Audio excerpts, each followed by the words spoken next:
เป็นเลี้ยงงัว มาแต่เลี้ยงงูโอ้คืองามแท้ชามาแต่เลี้ยงงูผัดเฮ็ดช่องบ้านบ่เอาอีกวันหนึงเอาชาติน้ำชาน้ำเลยจะนับก่อน จะนับเขาแล้วบ่ ครบแล้วนับจงนับให้เขาเห็นได้ แม่ ได้แล้วเงินนี่สิไปเฮ็ดหยังบัดนี้ จะได้ที่ชื่อนะ ซื้อ ซื้อผ้าห่ม แม่ ก็คือบ่มีผ้าห่มบ่น้อง แม่ โอ้น้องนอนหนาวหลายมื้อแล้วจ้ะ ผ้าแล้วก็ซื้อแป้งนัว อ๋อก็คือตอนนี้ มีระบบ มีผ้าห่ม คูณอะ จักพื้น บ่ชาวเยอะมีแต่บ่คู่น่ะ แม่ งา แต่บ่มีคู่เขาว่าคนบ่มีคู่คือนอนหนาวจะซื้อผ้าห่มอาจจะเต็มหูคนใช่ หลังจากไอ้เติมเน็ตให้แล้วเท่านั้นเลยคันว่าไอ้เพิ่นโทรหาแล้วบ่ให้เว้าบ่มีเน็ตได้บัดนี้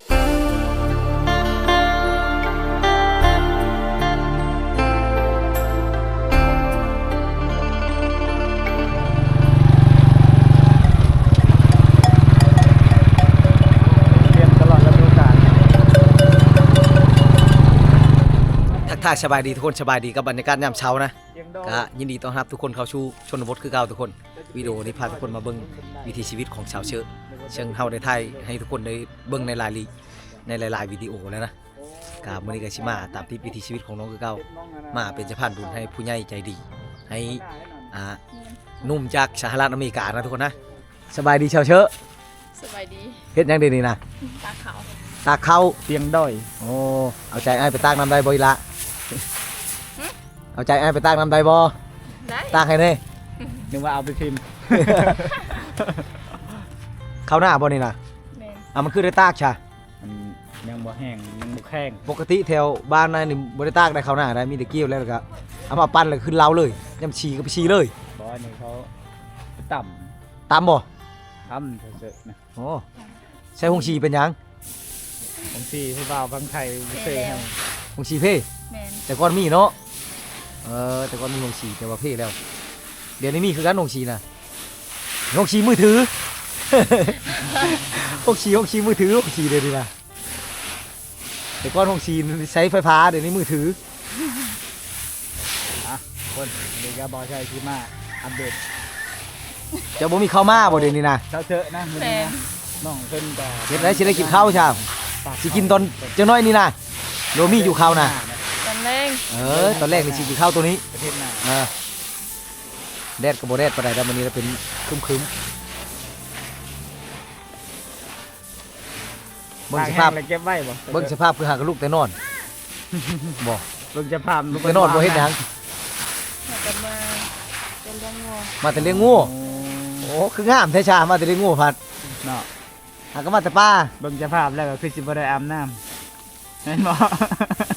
มัดไว้บ่งูเดี๋ยวนี้นะ อ่า งูน่ะมัดไว้อยู่ป้าพุ่นบ่เอามาเลย ยัง ยัง แล้วมา ทางจะเลี้ยงงูได้ทางจะตากข้าวตามข้าวได้เอ้าดูกันใช่เนาะ ตาลาวเทศนี่หนู เบิ่งบ่ได้สิเอาผัวนะดูบัดนี้นะ บ่มี บ่มี บ่มี ผู้ดีแล้ว บ่มีไฟเอา ไอ้ใหญ่ใจดีเฮาจากสหรัฐอเมริกา บ่แม่นเจ้าเลือก ถึกตาถึกใจเลยดิ ใช่ว่าผู้อนาผู้บ่าวพังไทยมาแอนมาเล่นนำเจ้าคือบ่คุบเอาโลด เจ้าให้เขาเมื่อยเฮ็ดหยังจับไว้โลดบ่ได้มามื้อหน้านี่จองไว้โลด เรียนเราบ่มักค่อยทุกอย่างดิ อ๋อ ยันเขาบ่มักเจ้าทุกข์ แม่น เขาบ่ตินะ อีหลีบ่ เออ โอ้ยลงมา ระวังด้วยน้อง ตกได้ตกได้ เอ้า เฮ็ดบ่ใช่จับช่วยได้ จับอยู่ เออ แต่จับอันนี้มันบ่เข้า ป้าไม่ให้จะจับแฟนเขาได้ ฮะ ป้ารู้จะจับแฟนเขา ว่าเอาลงมาแม่ระวังในน้องเลยบ่ได้ทั่วได้ตกลงมานี่ ตายจังเลย ชงก็คือเปียก ขอบใจ จะไปลงน้ำอยู่ไส เป็นลมแท้ บุนึกว่าจะไปยำมองมา โอ้ย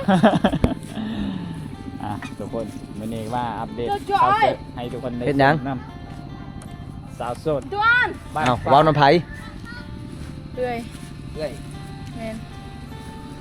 เพิ่นสิอาบน้ำนะ สิอาบน้ เอ้ย ำอาบน้ำได้บ่ ได้บ่ บ่ได้ เป็นหยัง อายเนาะอายกอง อาจะอาบน้ำได้เดี๋ยวนี้นะ เปียกเจ้า นี่ไฟบ่มา ตะมัน มันตายได้ใด ตะมันนอนนึง ไฟบ่แห้งอย่าไปเปิดใดมันตาย อืม ให้มันแห้งๆก่อนใช้เต็มที่รถสิอาบน้ำบ่หิบอาบแต่งตัวงามๆเด้ ไปไหมตาไป เกาะแต่งตัวงาม เฮ็ดงามๆเด้ ครับนี่หัวหน้าเพิ่นมีเรื่องยัง นางเอกแล้วต้องเข้ากองต้องงามๆอีไปอาบนะบ่น่าบ่จะเอาน้ำตอนเช้าน่ะ หนาวอดเอาเล็บ น่าคนเอาจะงาม แม่ อ้ายก็ยังอาบคือการอาบให้เด้อ อืม โอ้ย เขาบ่มัก จ้างบ่จ้างไอ้บ่สิอาบนี่ตอนเช้าแบบนี้อ้ายอาบบ่ได้หนาว น้ำถ้วย ไว้ได้อาบนะบ่หนาวบ่ หนาว กอดได้บ่ บ่เลย หนาวกดได้ หนาวแล้วมากอดแล้วนะ กดได้ หาผู้บ่าวมากอดยามแรง เออ อันนี้ยามใดยามหนาวบ่ ติดแล้วน่ะติดใส่ข้อเลยติดแล้วฮะคาดไปนำ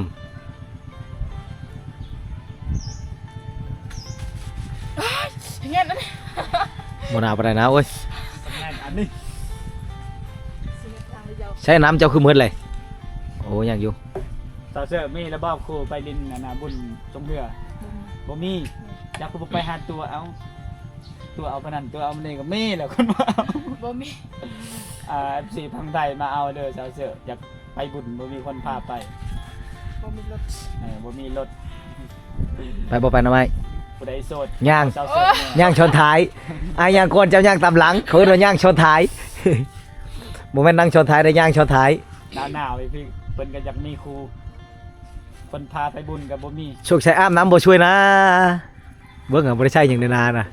ใช่แล้ว ใช่เลย ไปแล้วไปใส่บัตรแล้วตึงเอา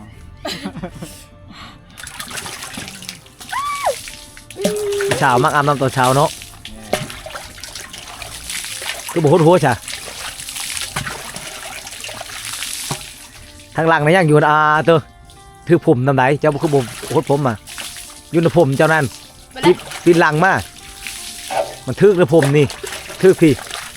รูปเอาอันนี้โอ้ย อืม นี่จุงชัยเราหนาววันนี้เราจะอาบน้ำด้นแล้ว คือบ่ต้มบ่ โอ้ยพี่ขา คอยในยามหนาวนี่เขาถอยต้องต้มก้อนน้ำนี่ พี่ขา เขาต้มน้ำแล้วก็มาทอกแค่นี้มันก็อุ่นๆแล้วก็อาบได้อาบรถนี่จะชาติน้ำเขาเป็นเฮ็ดคือมึกเฮ็ดน่ะเอามาหนึ่งเอาช็อตหนึ่งเอากระเพราช็อตหนึ่งเอาช็อตหนึ่งจะปิดหน้าไปหูเบี้ยนไปปิดหน้าพูดเฮ็ดช่องว่าง บ่ เอาอีกวันหนึ่งเอาชาติน้ำชนะเลย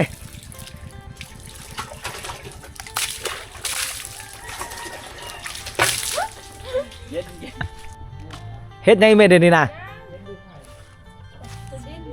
ฮะตำชิ้นเออชิ้นแบบไหนแบบเจ้านุ่งนี่บ่ นี่แบบนี้ ตำขายเอาไว้นุ่งไว้ให้ลูกสาววันลูกสาวเอาผูกเลยใช้ชิ้นตัวนี้ใกล้จะเอาผูกแล้วบ่ลูกสาวนะมีบ่มี ถามลูกสาวใกล้จะเอาผูกแล้วบ่หัวหรอกอ่ะชงชัยไกลเลย ได้จากพื้นเจ้าเฮ็ดนี่นะชิ้นนี่นะได้หลายบ่บัดเจ้าเลวนี่ แปด ได้เป็ดชิบพื้น ชิพื้นขายพื้นละเท่าไหร่ ขายมีแต่หาชิปนะ ขาย สปอร์ต โอ้ ขาย ย นะ พื้น50 สปอร์ตชื่อ โกราคาถูกแท้อันนี้นะ อ่า ใช้เวลาดนได้ตามเนาะได้บ่2ทิศ กะว่า กว่า โอ้ย บ่คุ้มค่าเลยผูกชื่อไฟล์ตัวนั้นก็บ่แม่นง่ายเลยนะผูก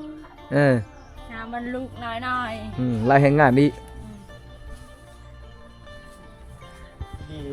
อาบน้ำแล้ววันนี้ไหนใช้ชุดนี้แบบเกาหลี เกาหลีเอามุนลงมุนลง งามมาดิต่องามอ๋อลึอ๋อบอกภาษามังกรว่าน่ะ อ๋อ อ๋อลึนี่จัง ๆจากเปียว ชวนคนไปกินข้าวเฮาว่าบ่มีอาหาร โอ้ ติดข้าวเนาะ ผู้ชาวนี่ก็เบิ่งนี่ก่อน บ่มีอาหาร มาบอกทีมงานทำไปกินข้าวได้เห็นเฮาเลยแต่ว่าชวนไปกินข้าวว่าบ่มีอาหาร ขึ้นมาก่อนนะ เจ้าสิเอาหยังให้พอกินน่ะจ้ะ จะรู้ในวัยเลยกินแต่มักเผ็ด กินแต่มักเพชรเอาจังน้อยไปกินมักเพชรก็ได้ อ้าวเอาเสร็จ ขึ้นมาเลยบัดนี้ขึ้นมานำทีมงานเฮาเด้อสบายดีชาวแซ่คนงาม โดยสวัสดี ใช่ว่าบอกไปกินข้าวน่ะได้จังก็กินน่ะ ได้แต่แจวมัก ได้แต่แก้ว แย่บางเพลงจะจำมันนี่นะ ยอมรับน้ำใจทุกคนบ่มีอาหารว่ะแต่ว่าน้ำใจยังมีน้ำใจมาบอกทีมงานทำไปกินข้าว มาหาปู เอา หาปลาเนี่ย แล้วเวียกก่อนสิไปหา นี่นะหาปูหาปลาเลยไอ้เจือ ลงหนองชาวเชอะเขาลงมื้อนั้นยังได้ เนาะลงอีสาน สิลงไอ้ใส่ ลง ให้ใช่ลง ไปลงนั่นแหละไปลงแต่แรกเลย พักยังเจอนั่นน่ะ ตะดัง พักตาราง พักตารางป่ะนี่ ปาด มันเตอตะดัง บัตรอันนั้น พักพระชาเจ้าได้ความเอาใด บัตรละมา บัตรละมา มาโอ้ย บัตรสโลด พักข้างนอก เด้อ แม่นบ่ บัดท้ายเขาเอิ้น พี่ เฮ้ยเอาจักกว่าอีกอุ้ยผู้สาวก็ถามก็บ่บอก ยังวะ เอาฮู้บาลาบาอันนี้นะ มียังสาวเกาหลีนี่โอ้ เอา ย เฟเขาเอิ้นอิหยัง สิตามไปเลยเนาะ อันนี้เดี๋ยวมีซีนแล้ว เอาชื่อด้วย ฮู้เขาเฮ็ดอะไรนี่น่ะ จับ จับเอาไว้เอาย่อบ่ได้เได้ห็นปลาอันนี้เดียวเว้ยเข้านี่เลยเข้ากับเดี๋ยวชิตะตะไม้ เอาไว้เฮ็ดหยังนี่น่ะ ตะเส้น เฮ็ดชิ้น ตะตรงก่อน งาม โอ้ ชิ้นอันนั้นน่ะชิ้นแบบเราเฮ็ดนะชิ้นแบบตัวนั้นน่ะ ทั้งเขาบอก แบบนี้ก่อตังตะโกงน่ะเนาะ แม่น โอ้ผู้สาวตำชิ้นเด้อทุกคนเด้อเฮ็ดเพื่อถ้าบ่ได้ผัวเนี่ยเอาชิ้นตัวนี้แหละให้แม่ย่า ก็แล้วบ่ได้มาเยี่ยมมายามน้องเพิ่นเนาะ30เดือนเนาะแล้วก็ว่าโอ้ยบ่ใช่มื้อใดสิมาหาน้องอ้ายก็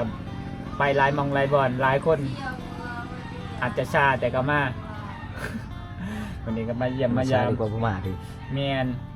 ก็กินฮอดน้องๆกันคือกันนั่นแหละกว่าจะไปทั่วคนก็อุ้ยตรงนี้ก็ขี้ฝุ่นหลายบ้านจังเนาะ แม่น มองไปเลยค่อยนี่ ทุกคนวันนี้ก็มาเรียนมาแอนนำน้องๆเขาสาวเสือคนสวย สาวงามบ้านป่าสาวสนเผ่ามังกร งามแบบเกาหลีได้ใส่ชุดนี้เลย แม่ อาบน้ำแล้ว ขอบใจเลยเกินย่อง ถ้า ไป ผู้ใดอยาก เอามา50,000 แอนก็มาได้ เอามา50,000ค่าหยอง จะไหนก่อน ค่าหยองนี่จะได้เลยให้รีบ่ให้รีแล้วเอารีแล้ว แม่นหนาวอีดีอยู่ลาวก็หนาว บ่แม่นอาหยองเจ้าตังงามเจ้าตังงามมาลี ขอบใจเลย ขอบใจขอบใจเนอะเนาะ สาบรูหิตรังเงินไปขอบใจ นี่แหละ เอาไปสับรูก็พูดว่า ชะเอิ้นน่ะเนาะ สะเอิญ สะเอิญ อ่า สะเอิญไหม คือดังนี่ สะเอิญข้าquay từ nong dân từ nong thôi sะเอิญไหม เนี่ย dân từ nong nữa แต่ว่าแต่นั่งเลยนั่นชะเอิ้น สะเอิญสะเอิญก็คือขอบใจ อืม แม่นบอกเอาดีๆได้ อืม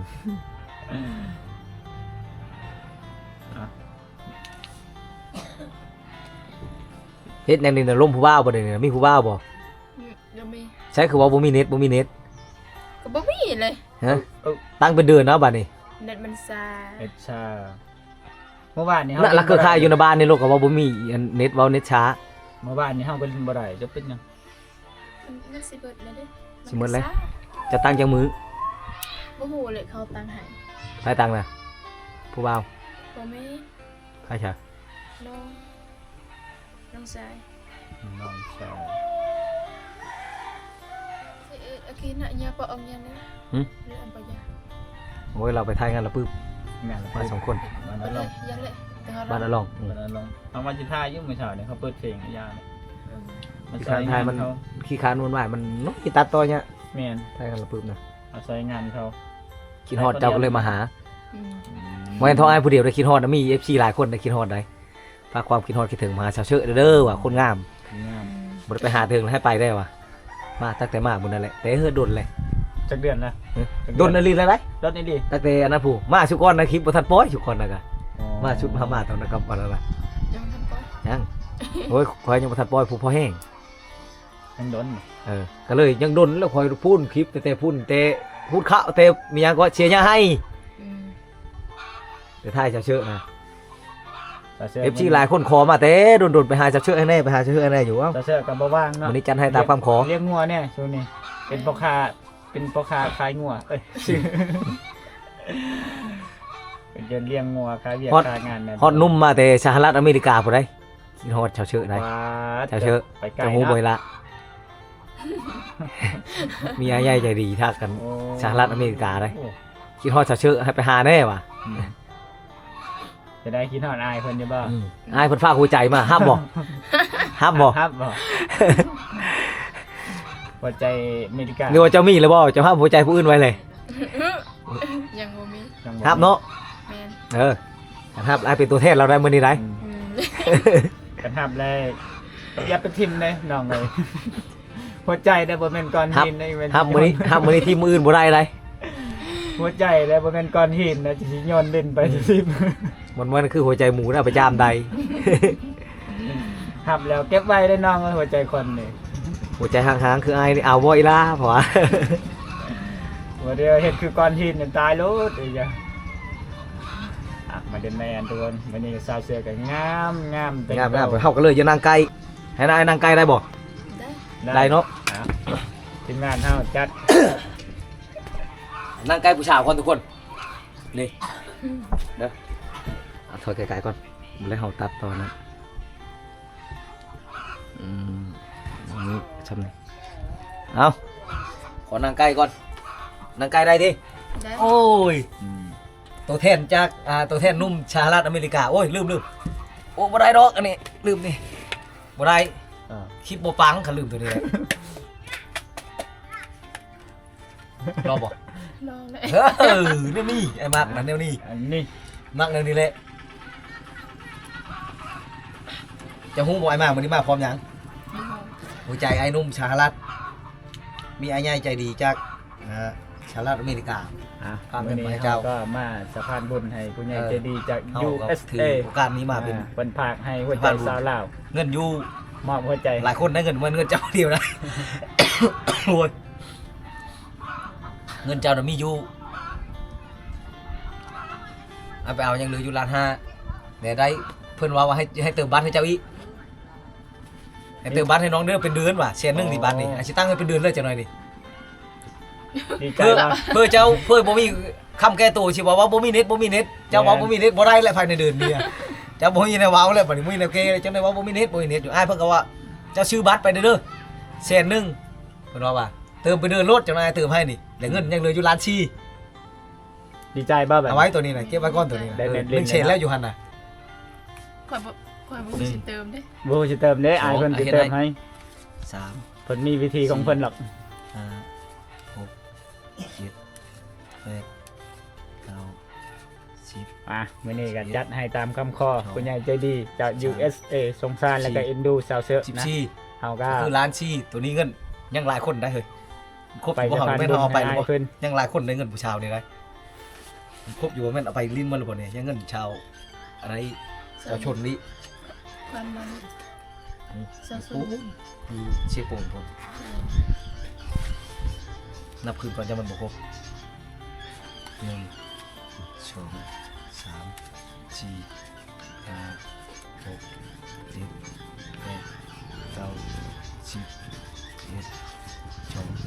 12 นับหลายรอบเลยเนาะ นับหลายรอบแล้วเพื่อ นับหลายรอบ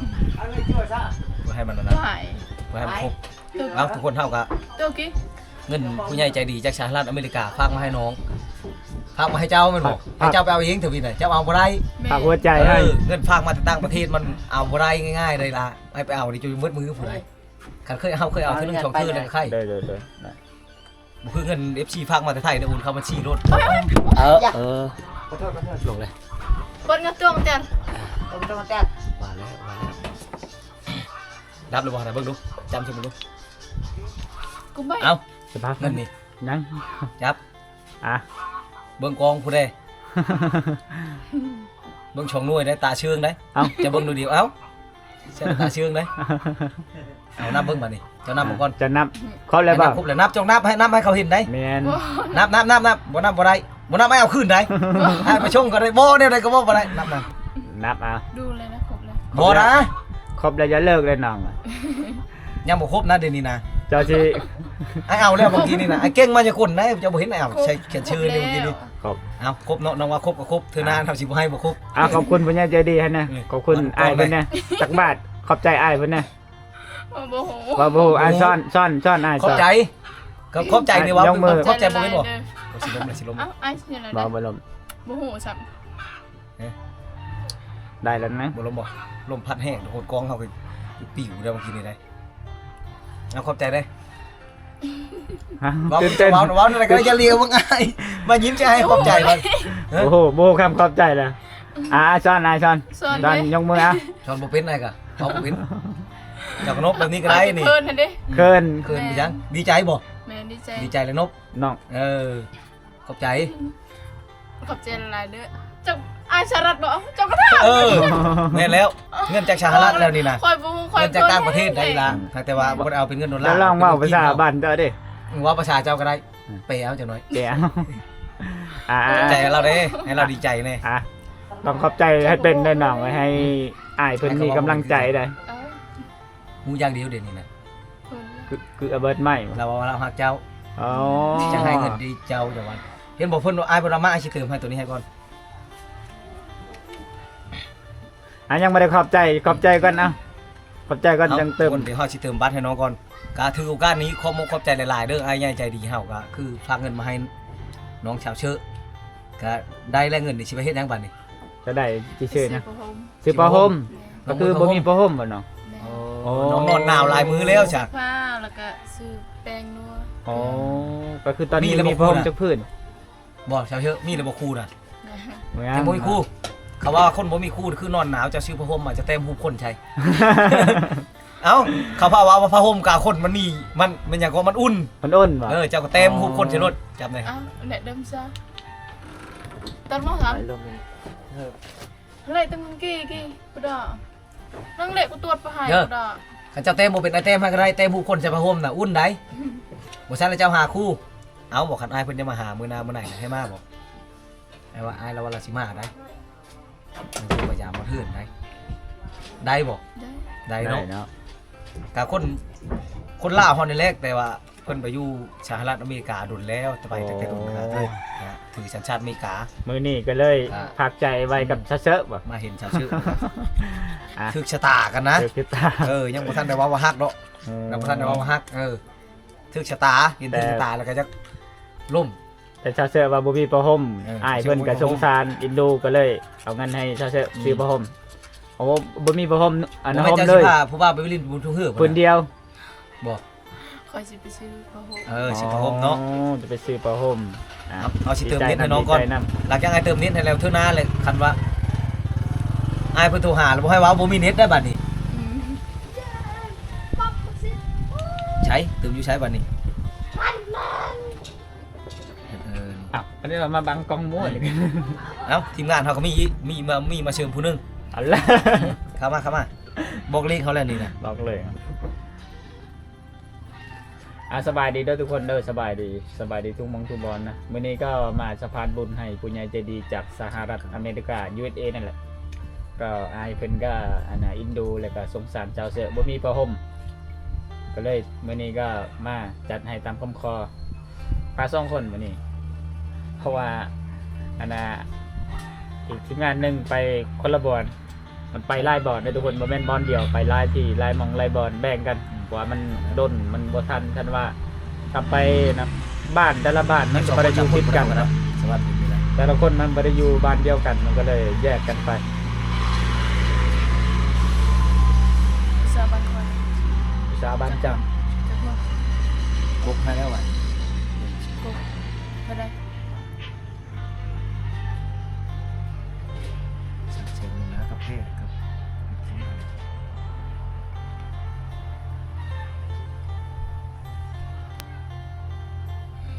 ดีใจป่ะดีใจว่าจนตื่นเต้นเลย กันเจ้าค่ายน้ำใหม่จังมือ เขาจะมาหับจ้างจังมือจังได้ชำนั้น จังมือ หลายมื้อเนาะ มือถ้าได้ไปเชียร์หญ้าเขาเชียร์หญ้ามันเดี๋ยวนี้ 100,000เนาะ10มื้อก็ล้านหนึ่งเกือบครึ่งเดือนเนาะเกือบเป็นเดือนเนาะ นี่แหละทุกคนเลยเขตบ้านเฮาก็บ่มีแนวสิหาเนาะ โอ้ย ก็บ่ได้ไปหามากระบอก ขาย ขาย บ่ บ่ โดน มีบ่บ้านจ้ะ นี่ มี แต่คอยบ่ได้ไปบ่มีคนซื้อ บ่มีคนซื้ออ๋อมีคนซื้อแถวบ้านอาล่องนี่โอ้ทุกหลังคาเฮือน เจ้าลิ้นรถไอ้ตังนี่นะแสนหนึงนี่นะ นั่นน่ะ บัตร50,000 2 บาทนี่แสนหนึงลิ้นแหละเป็นเดือนก็บ่หมดนี่นะจำใจลิ้น Facebook ลิ้นYouTube TikTok ฟรีหมดนี่ อืม ไป เจ้าจะรูดผู้บ่าวมาแล้วมันบ่ได้ เจ้าเห็นผู้บ่าวจะรูดมาแล้วมันกินเงินคือกันนั่นน่ะหมดก้อนคือกัน บ่ อ๋อครับมันบ่ให้โหลดไว้ บ่คันรูดแล้วมันอันนั้นมันปึง อ๋อ มันกิน data หลายแต่ว่าถ้าว่าเฮาเบิ่งชื่อได้เบิ่ง YouTube กับเกมขันเจ้าลิ้นเกมนี่มันกินเงินคือกันมันบ่ได้ฟรีมีแต่ลิ้น YouTube ลิ้น TikTok Facebook โทร Messenger นะ ผมสิเจอเครื่อง ได้เบิดฟรีเบิดอันนั้นน่ะเข้าลงเบิ่งก่อนเด้อ สบายดีเด้อสบายดี400โอ้หลายคน นี่บอกมันไหวตัวๆนี่นะฮะเบิดขึ้นมามีแต่ผู้บ่าวทั้งหมดอัลลาด 447คนขอบใจหลายเด้อที่ได้มาให้กำลังใจนะ หยุดคอยสิให้เงินน้ำมันน้ำมัน บ่พอแล้ว บ่ ไม่มีเลย นี่เลย เอ้ายังบ่ได้ขอบใจเลยเด้อ ขอบใจด้วย มา อ้าย ที่เอ็นดูอ่ะ ที่อันโด และสงสารน้อง